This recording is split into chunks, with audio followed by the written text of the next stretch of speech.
By the moment of silence. Please stand.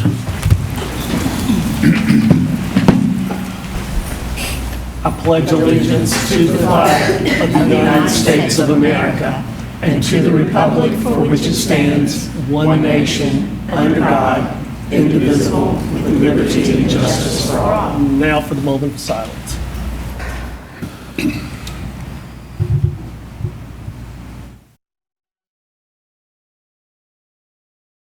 Thank you. You may be seated. First thing on the agenda is public comments. Just a reminder about public comments. The entire public comment period is limited to 30 minutes. Comments or requests should be brief and to the point as possible and shall not exceed 3 minutes, and must not mention specific names or specific students, specific names or positions of students or personnel. If the member of the public has specific concerns regarding students or personnel, those should be brought to the appropriate supervisory personnel or board members privately. Further, persons commenting and members of the audience must remain civil and respectful at all times. Anyone violating these guidelines may be asked to leave the meeting. So this evening, we have a few public comments. We'll start with Ms. Angela Franklin.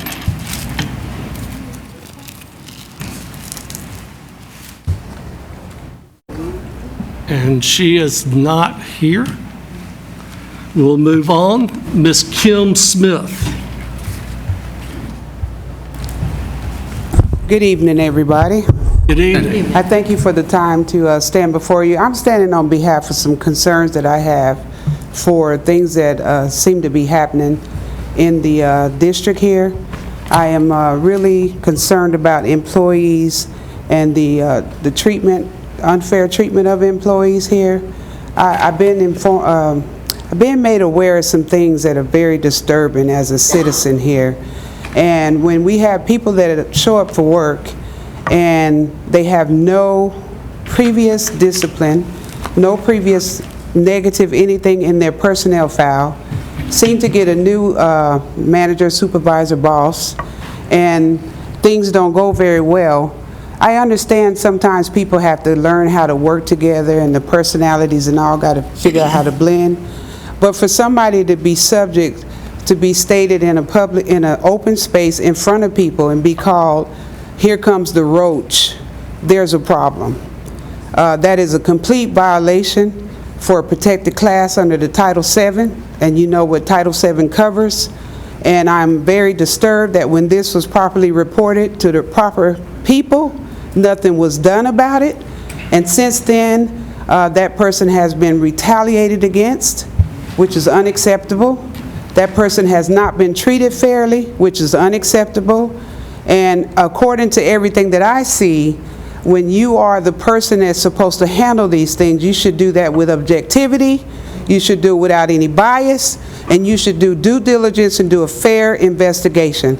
That person has since been told and given an obligation that they have to either pick between resigning or being terminated. That's a problem.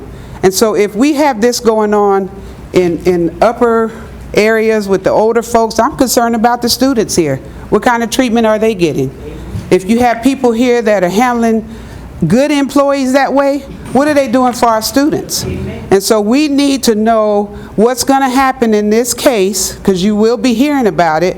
And I think that nobody should be subject to have to work in a hostile work environment and have the opportunity to do what's supposed to be right. You would never hear from me if it was an employee that was sorry, didn't come to work, and wasn't doing what they're supposed to do. But when you have an employee that hasn't had a problem at all, and this happens, and nothing happened to the individual that made a racial statement, there's something wrong with that. And so I behoove you to really investigate this before a decision is made and this individual is forced out of work because they have to live and they have to take care of their family. And so look at the person that did what they did. And I don't have time to go into all the things that happened since then because this individual reported it and cried out for help and nobody helped them. That's wrong. So I thank you for your time. Mine is up. Thank you. Our next speaker is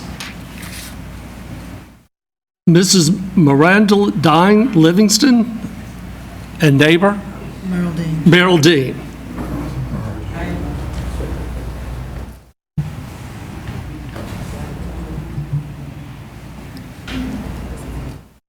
Good evening.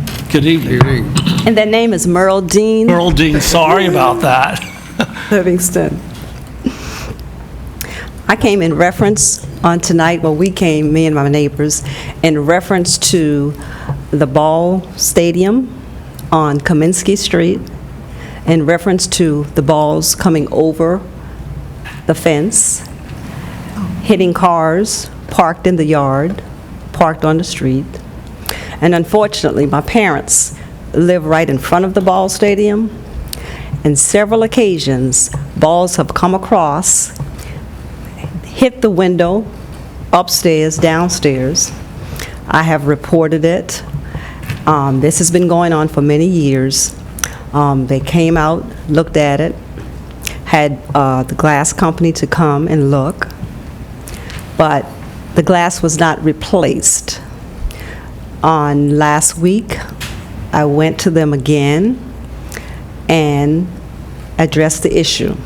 They came out, they looked at several windows that were hit by the ball. The storm window was cracked. One on the front is almost fallen out. The other on the left side is cracked badly. A vehicle is in the yard. This happened last year. The ball left the print in the middle of the glass on the vehicle, the windshield. That windshield has not been replaced yet. They came out last year and they looked at it. They came out this year, well, last week, and they looked at that. I received a phone call on today, and our main concern, before I get to that, our main concern is they have a net up, but the net is not high enough because the balls are still coming across and hitting neighbors' cars that are parked in their yard and on the street, and nothing's being done. And the sign that's on the stadium states they're not responsible if a ball comes across the fence and hits your vehicle or your window. And we as neighbors does not feel that is proper protocol, because we've been in that community for many years. And if you care about the community and want to stay in the community, you should respect the residents that live there. So we ask that they put the net up high enough so the balls won't continue to come across and damage our properties. So we would like to see that done. And also, Your time is up, I've heard you, but I will ask that they check on that for you, okay? Thank you. okay. Thank you very much. Thank you. Our next speaker is Dr. Michelle Green.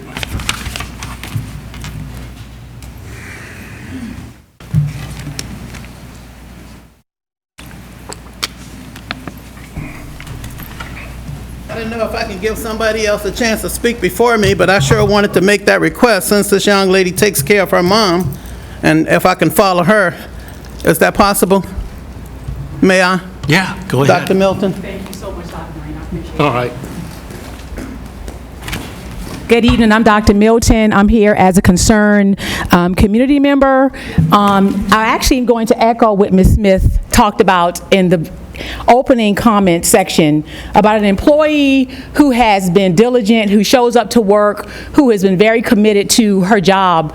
And as a result of her raising concerns, she has been, my understanding, she has been terminated because she was given an option to resign or terminate, and she chose not to resign because she didn't realize that she'd done anything wrong. So I say this to say that this employee was given an authorization from the supervisor to do what they're allegedly terminated for. The employee was never giving a warning or reprimand, my understanding. And there were no investigations done, because it's my expertise and my understanding that if there's a potential that an employee has violated a policy, that employee is then supposed to be placed on leave, and then you do an investigation. You don't do the investigation once you have terminated the employee, and that's what we're understanding that has happened. And so I guess my questions are for you, as you please investigate and research this information. I need to understand, is this employee being terminated based on association? Is this employee, has this employee done something differently than what has been done in the past? Those are two questions I would like for you to ponder. And I would like to close my comments by saying this employee has small children, and again, comes to work, shows up faithfully, and was called all of a sudden to be told, you have to resign or be terminated, which there is no explanation as to why the employee was being terminated. The very same day, the employee sent an email to the HR department asking, should I report to work, because it was not clear. The employee was told, yes, come to work.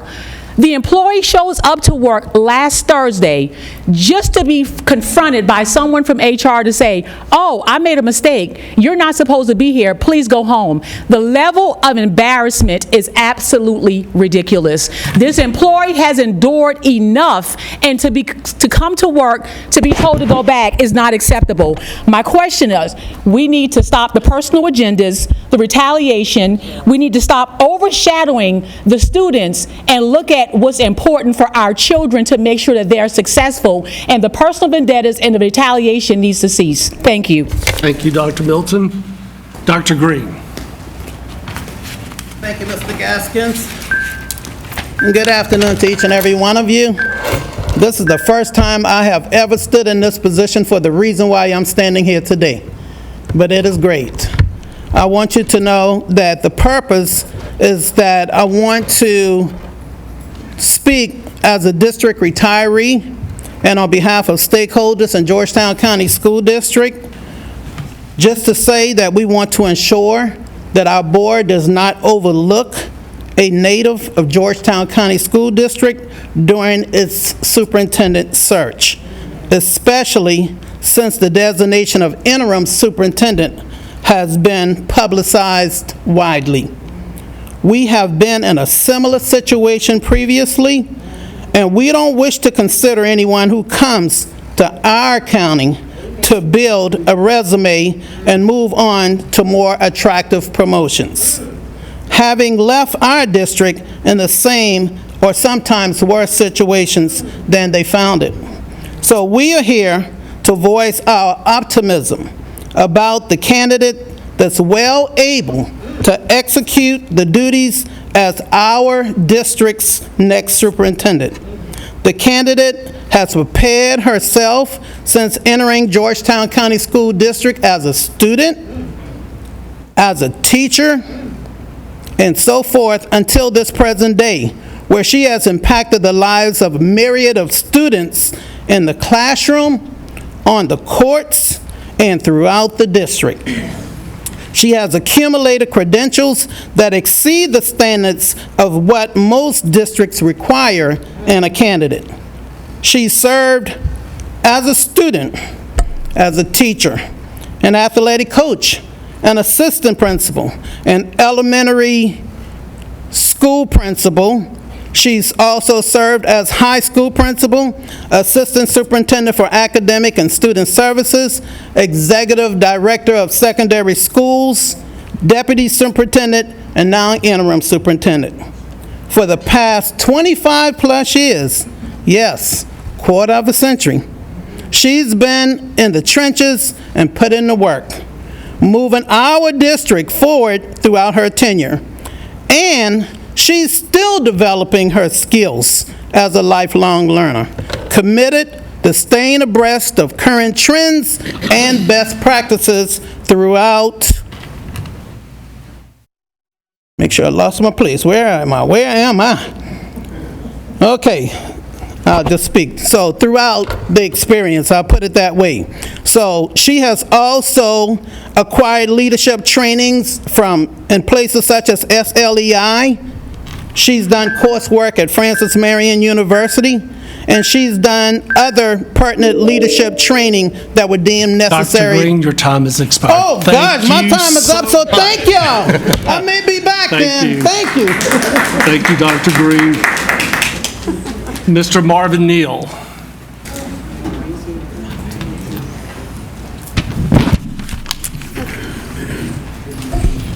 Again, good evening. Good evening. Dr. Gaskins, Mr. Price, fellow board members.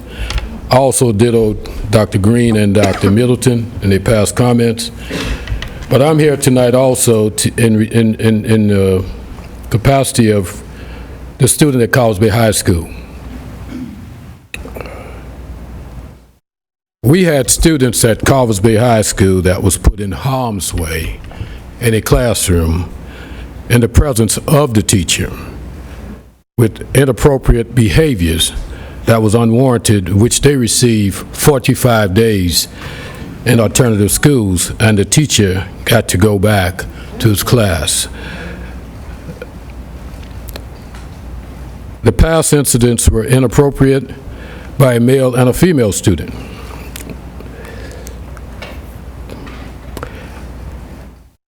Following that situation, the coach teacher was removed from the position as a result of consulting this Human Resource Department and the superintendent of the school district. My question is, why wasn't the teacher fired? On the first offense, there were several others. Just a reminder, Mr. Neal, you cannot talk about specific personnel. Well, it wasn't specific, it was teachers. As a result of the behaviors, it equated to no actions by the superintendent. I understood, following the relief of the teacher from the coaching position, the principal of Cowles Bay High School contract was rescinded. After speaking... Once again, Mr. Neal, you cannot talk about personnel issues about specific people in positions. Well, I'm not specifying people.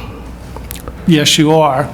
Okay, well, after speaking with several board members, it is clear that this was an act of retaliation from past situations here.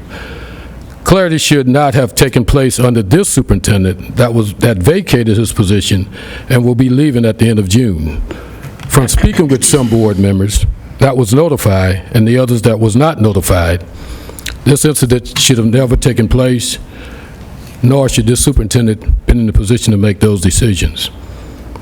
I remind you that this is the same principal that received the 2022 South Carolina School of Excellence Award for commitment to students' Mr. Neal, I would ask you to sit down. and one few schools in the district that met the annual state report card requirement in 23 and 24 school year. Lowest disciplinary incident report, lowest behavior incident report, and recognized as one of the top high school in the state of South Carolina. I'm concerned, which direction does the school district really want to take? Your time Cowles is Bay up, High Mr. School? Neal. Thank you. Our next speaker is Ms. Felicia Cooper.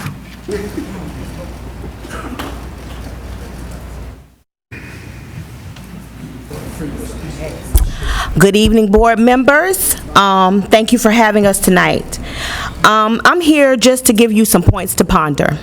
I sat here a couple of weeks back, and you had a school principal come, and she spoke about how her school had implemented a no cell phone policy, and how she asked her entire school staff and the students to get on board and get this policy, despite it not being something that this county had implemented at all for any other school. And even one of the board members pointed out that not only did some of these things not go with our guidance for operations, but it also went against state law. And you guys praised that this was a good idea. They're doing this in other places. This is a great thing. You gave that principal the opportunity to empower her staff and her students and to run her school the way she chose. And you guys praised her for it. And I'm wondering why we are empowering certain principals and yet allowing other instances where we seize power from others.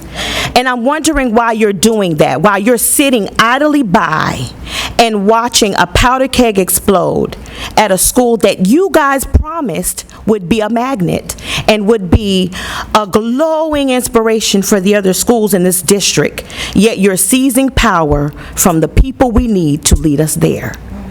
And you're making these decisions because someone got fired from an extracurricular activity. They were still able to teach at that school. They chose not to.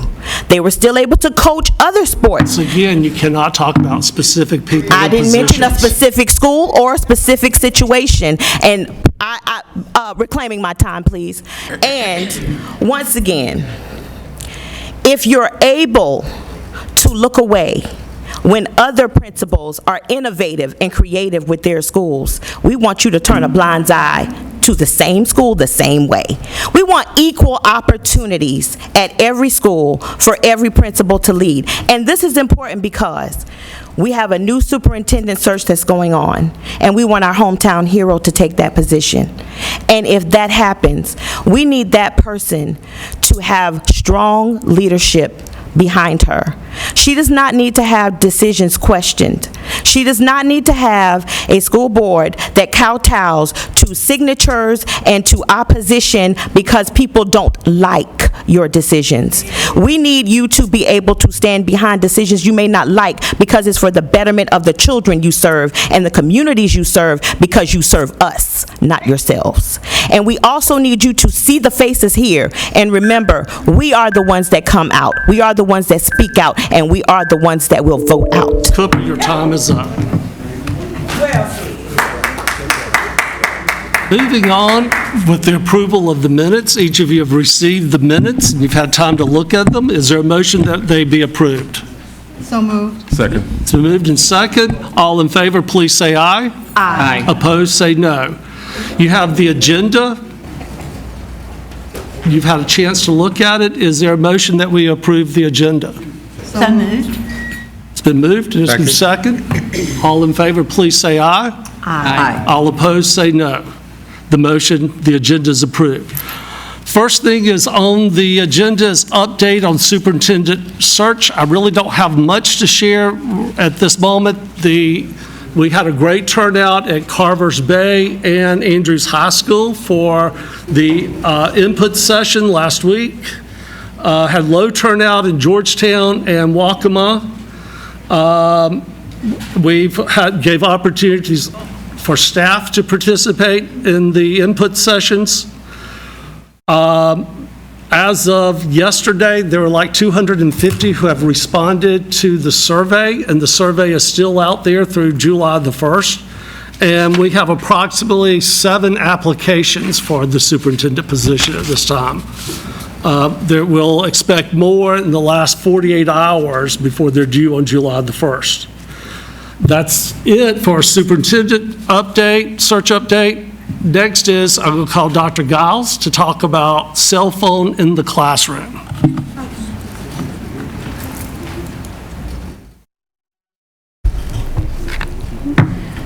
Chairman Gaskins, members of the board, Mr. Price, district administration, and to our Georgetown County School District extended family. This afternoon, I stand to present a presentation based on the cell phone policy and the planning update that we've made so far. It's safe to say that cell phones in classrooms has claimed national, state, and local attention. Prior to Thursday of last week, we were awaiting the approval of the state budget spending plan. However, just as a quick review, we can say that the budget bills were passed by the State House and Senate that provided the proviso, and just for clarity, the proviso states that it would require individual school districts to implement a policy that would prohibit access to personal electronic communication devices by students during the school day. And just for clarification, again, there were 2 versions, the House version as well as the Senate version that were being debated. On Thursday of last week, we learned that the Senate version was approved into the spending plan, again, on Thursday, June 13th. Being specific with that is still the same, however, it outlines during the school day versus during instructional hours. So at this time, this policy, or this proviso, is what has been shared. As far as Georgetown County School District is concerned, prior to the approval, we were already starting our homework. We had a policy review committee that met on Wednesday of last week. That committee consists of parents, students, support staff members, teachers, as well as administrators. The goals of that committee are to review and research Georgetown County School District as well as other districts within our state, the policies and procedures they have regarding cell phones, considering application of what consequences for violation of the policies that can be included into the Code of Conduct, as well as determining if it's an option for storage units. Specifically noted was the Yonder pouch, which is a brand of a pouch, as well as a wall hanging system. The goal of the committee at this time is to have in place by the start of our 24-25 school year a policy or a procedure, whichever one will coincide with the legislation. We had several terms that we needed to clarify within the proviso. However, after the passage of the Senate version, that's been condensed to being able to define access to, during the school day, personal electronic communication device, which can be several things besides a cell phone, Wi-Fi, downloaded apps, etc., as well as not authorized for classroom use by a student. So we're currently working to identify what exactly is meant within the proviso by those terms. Our next meeting dates will be June 26th as well as July 10th. So in summary, just bringing you up to date, again, the Senate version, which is prohibiting access to personal electronic communication devices by students during the school day, is the version that was approved.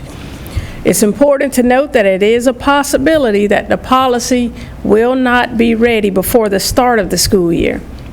It's also unclear if this will go into effect at the start of the 24-25 year or after the year starts with the policy in place. So what we're asking as a committee and what we're proposing as a committee, that we continue with these meetings that we're having. We go ahead and have procedures in place at the start of the year and make slight modifications to coincide with the State Board of Education policy, rather than implementing after the year has started. Also, go ahead and have consequences outlined in our Code of Conduct that align with the student's failure to comply. And lastly, we'll be prepared to present this at the July 16th board meeting for your approval until the State Department's policy is provided. Are there any questions? I would just like to make a statement just for the public sitting here and the people at home. The proviso basically means if we don't implement this, we could lose state funding. So they're putting us over a barrel, so we have to implement this. I have a question, Yes, ma'am. just for clarification. Was there any mention in the state, in the proviso about grade level, or is this across, is it the same across elementary, middle, and high schools? Good question. It's the same across. In one of the latest articles that we read, and we were researching another district, they outline within their procedures the expectations for elementary, the expectations for middle, as well as the expectations for high school, in which that covered for before school time as well as after school time because of extracurricular activities that are on the campuses and transporting students in between those activities. Right. Thank you. I have a couple questions. Just reading the goal of the committee, I see one line says ban cell phones usage for the day, Senate version, or ban cell phones usage during instructional time, House version. That's not a choice anymore. It's no longer a choice. So what I'm seeing here is not a choice, it's not an or anymore, it's going to be law. Right. We Just shared that with you all on Thursday morning, Yes. and by Thursday evening, it had changed. It had changed. Yes, sir. Okay, just want to make So sure it's now the that Senate was clear. version. Okay. I guess the question I have is in our policy, do we need to define like Bluetooth devices in our policy, like the earbuds and other Bluetooth watches in our policy? That might be something we might want to look at So our next board meeting. that was one of the questions that we had as a committee. We were discussing with Ms. Thompson as well as Mr. Walters and some of the others to define what personal electronic communication device and smartwatches, earbuds, various other Chromebooks, laptops, iPhones, iPads, all of those are electronic communication devices. So being able to provide exact examples of what is allowed, what's not allowed, is what our goal is at this point. And my last question is every district responsible for the disciplinary actions, or are we going to follow state law? And did state law actually place some disciplinary, or we choose our own?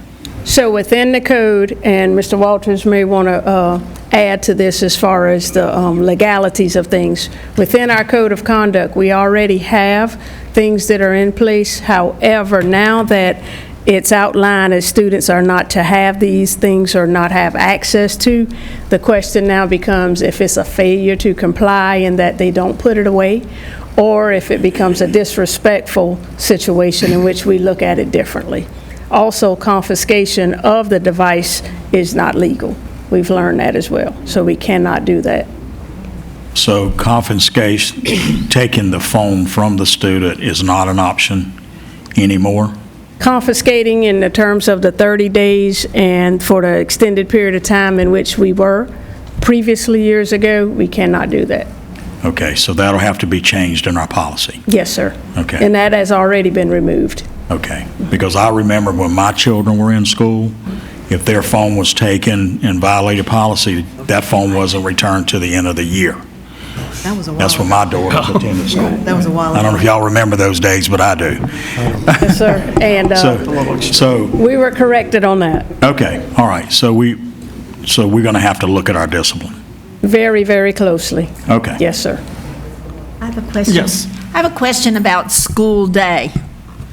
I'm not quite sure I understand. Does that mean bring on the premises for before school, after school? Does that mean they're to be left off campus? Are we going to get some guidance into what the legislators are really saying about those kind of things? And secondly, then are we going to have a workaround for how we are notifying our students of lots of the practice schedules and the things that are occurring? Because in a school with multiple activities every day, that's going to make parents have an immense amount of responsibility in how they're going to know to be able to pick their children up where and what's happening. So I'm really concerned about the language that we look at as we look at the totality of the school day. Yes, ma'am. Mr. Moore, did you? No, I was just going to say, the yonder patch, I'm assuming, will address what Ms. Patty's asking you about? So the yonder pouch is basically putting your cell phones into a pouch that is locked. And there will be an unlocking system either at the door or wherever that specified location is where the student can tap it and unlock it. But it is locked until they are having access to that unlocking system. Thank you. We don't know what that is yet. Yep, Mr. Price. And if I can add to Dr. Giles' statement in reference to your question, Ms. Hamill, that the legislature has charged the State Department of Education to craft policy, to craft some guiding verbiage. And as Dr. Giles shared earlier, that may or may not be provided to school districts before the beginning of the school year. Typically, the school day means from the tardy bell to the dismissal bell. Before the tardy bell, it's okay, but once the tardy bell rings and school is in session, the expectation is for them to be out of sight, out of mind, not visible or heard. And then once the dismissal bell rings, then it's fair game, the instructional day is over. So that's typically what's referenced when they talk about the instructional day. But to be determined as far as whether or not that will remain to be so. appreciate your hard work on Yeah, that. this is That's a very difficult. difficult thing to come down this close to the beginning of a new school term, and how that's going to play out with funding and all those things. I think they're going to have to make some very crucial decisions in the language. Yes, ma'am. Ms. Anderson. And I have a question going back to, you said all of these devices are communication devices, Chromebooks, iPads, all those things. Do we need to put somewhere in our policy personal devices? So Does that make a difference? It does say personal electronic communication So device. Right, because that, I mean, it sounds nitpicky to us, but I mean, that might be something where somebody comes down to. That's one of the things the committee. I can send an email on my Chromebook, but if it's a school given, then that's a different, okay. That's one of the terms we hope to be able Right, to yeah, personal define. needs to be in there. Just a point of order to the audience. If you need to have a conversation with someone, please step outside the room. I would appreciate it. Thank you. Randy, I thought one of you or Scott had your hand up. Anything else? Thank you very much. Thank you. The next thing on the agenda is Ms. Thompson, our MOU with Teach My People. Yes, good evening, Chairman Gaskins, members of the board, Mr. Price. We have just some slight updates to propose to you for our MOA between the district and one of our valued partners, Teach My People. They are looking to expand. I think they have received a lot of support to expand their program past its current bounds, and so we have tried to address some of those issues in the MOA with their new executive director, who is a familiar face to all of us, Dr. David Hamill. So we added some language in there. They are going to expand to Andrews Elementary School. The principal there, Ms. Watford, is very supportive of that plan and is excited for them to join the Andrews community to kind of come across to that side of the county. So we've added some language in here that would add in their location being now at Andrews as well.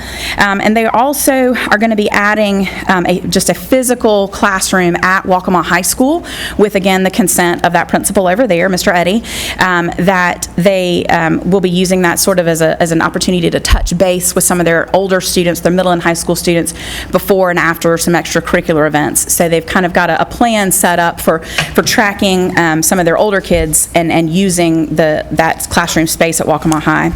We've also clarified some of our internet responsibilities. Of course, they are not permitted to use our E-rate funded internet, but we do have a supplemental kind of backup line that our IT department has created, and they will be able to access the supplemental line, which is an improvement for anyone, any third party here at the district using our resources.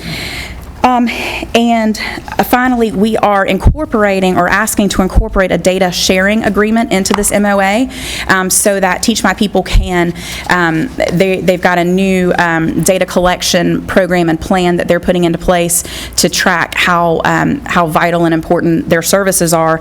And so we just have the data sharing agreement that is not necessarily required, but advisable for all of our third parties who will be receiving any student data. They'll be receiving scores and that sort of thing with parental consent. But this talks about what we would do in the event of a breach and all that kind of stuff to kind of protect both parties. So just an expansion of our current agreement with Teach My People. We would ask at the next meeting for your approval on that, but I'm certainly happy to answer any questions tonight. It looks good. Okay. It's a very valuable program. We're happy that they're in our district. A wonderful partner to work with, absolutely. Thank you very much. Thank you. Now we're going through a list of action items. So hopefully we can jump through these very quickly. The first item is the administration recommends approval of the letter of support for South Carolina Parks, Recreation, and Tourism property acquisition in Georgetown County. Is there a motion to move this forward? So moved. Second. It's moved and second. As you remember, we looked at this memo at our last board meeting.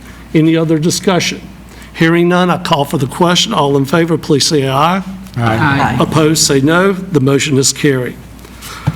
The administration recommends second and final reading approval of policy IB, academic freedom, as presented. Is there a motion to move it forward? So moved. Moved. It's been second. Is there any discussion? Hearing none, I call for the question. All in favor, please say aye. Aye. All opposed, say no. The motion is carried. The administration recommends second and final reading approval of policy ICA, school year calendar as presented. Is there a motion to move it forward? So moved. It's been moved. Second. The second. Any discussion? Hearing none, I call for the question. All in favor, please say aye. Aye. Opposed, say no. The administration recommends second and final reading approval of policy ICFB, charter schools as presented. Is there a motion to move it forward? So moved. Second. It's been moved. There's been a second. Is there any discussion? Hearing none, I call for the question. All in favor, please say aye. Aye. All opposed, say no. The administration recommends first and final reading approval of rescinding policy AR, ICFB, charter schools as presented. Is there a motion to move it forward? So moved. Second. It's been moved and second. Any discussion? Hearing none, I call for the question. All in favor, please say aye. Aye. Opposed, say no. The administration recommends first and final reading approval of rescinding policy ICFB-E, charter schools as presented. Is there a motion to move that forward? So moved. Second. It's been moved and second. Is there any discussion? Hearing none, I call for the question. All in favor, please say aye. Aye. Opposed, say no. The motion is carried. The administration recommends second and final reading approval of policy ID, school day as presented. Is there a motion to move it forward? So moved. Second. Been moved and second. Any discussion? Hearing none, I call for the question. All in favor, please say aye. Aye. All opposed, say no. The motion is carried.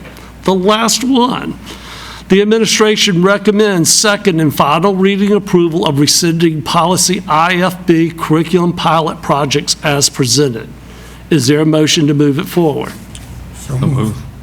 Second. It's been second. Any questions? All in favor, please say aye. Aye. All opposed, say no. The motion is carried. Now, moving to board superintendent comments or requests.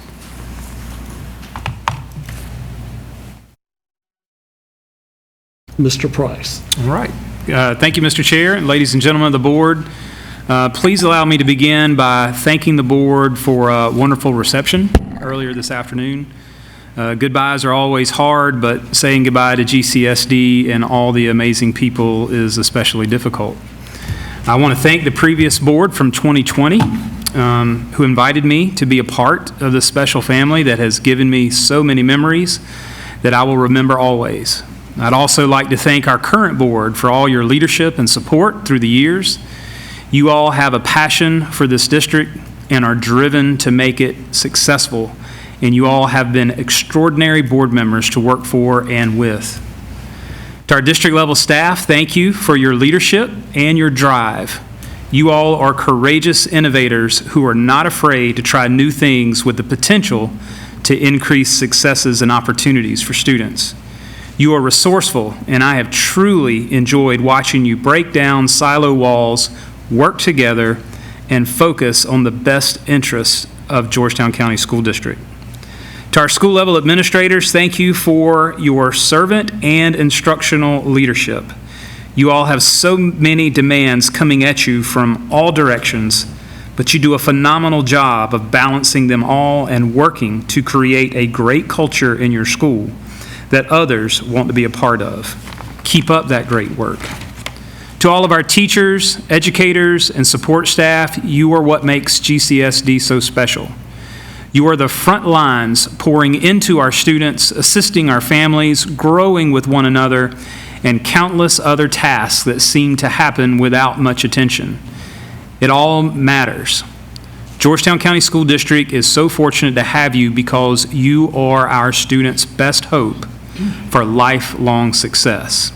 Thank you for being educators, and may you never tire from doing the tough work, and may we all get behind you to support you, especially when the work is especially challenging. And to our students, thank you for all of the ways you fulfill our hopes and dreams for you. GCSD has some of the most gifted students, musicians, artists, actors, athletes, volunteers, and leaders on the planet. I have so enjoyed celebrating you and all your accomplishments, and I will continue to follow your milestones with great interest. Thank you, Mr. Chair. Thank you, Board, and thank you, GCSD. Thank you, Mr. Price. We'll be following your successes as you move forward. You have brought this district forward over the last 4 years, and we appreciate all that you've done. Next thing is we have on the agenda is executive session for the purpose of student appeal, rescission of 2024-2025 letter of agreement, and recommendation for interim principal for Carvers Bay Early College and Career High School. Is there a motion that we go into executive session? So moved. Second. It's moved and second. All in favor, please say aye. Aye. We are now in executive session.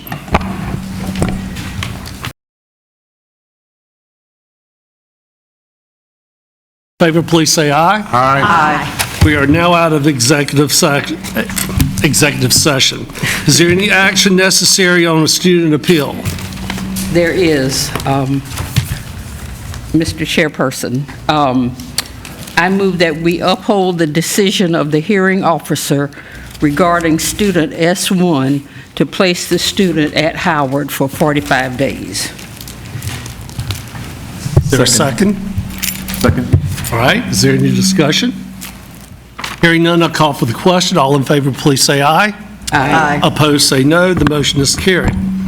Is there any action for rescission of a letter of agreement?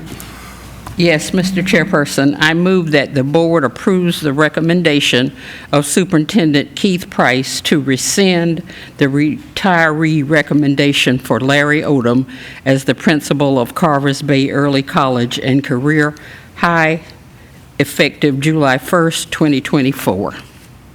Second. Okay, we have a second. Any discussion? Hearing none, I call for the question. All in favor, please say aye. Aye. Opposed, say no. The motion is carried. How about recommendation for interim principal for Carvers Bay? Yes, sir. I move that the board approves the recommendation of Superintendent Keith Price that Nicole Tucker Young be recommended as the interim principal of Carvers Bay Early College and Career High School, effective July 1st, 2024. Second. Did we have a second? Is there any discussion? Hearing none, I call for the question. All in favor, please say aye. Aye. Opposed, say no. The motion is carried. Congratulations, Ms. Tucker. We look forward to working with you. Now we have a personnel list. The administration recommends approval of the personnel list as presented. So moved. It's been moved. Second. Second. Any discussion? Hearing none, I call for the question. All in favor, please say aye. Aye. All opposed, say no. The motion is carried. Ladies and gentlemen, this concludes our meeting. Thank you very much. I do. It's part of your